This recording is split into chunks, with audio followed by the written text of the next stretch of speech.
as everybody knows, we've been upgrading our budget YJ build, and we finally put in some Yukon zip lockers, gears, axles. We really upgraded the whole package. Remember, our goal is to be able to run the Rubicon in this budget build. So to make those lockers work, we had to add a small compressor. We chose the one from Yukon. It's their compact zip lock compressor. It is really nice. It came with a complete wire harness, the relays, everything you need, the switches. It's a plug and play unit, including the air lines are just push lock style. Really quite easy to plumb, wire, everything.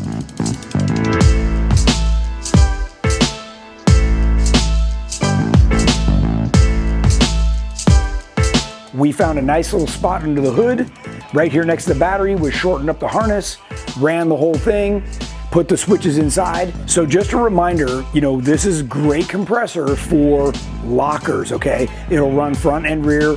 It's got a tiny little tank in here, and it's perfect for that. If you want to air up tires, you need to get something much bigger.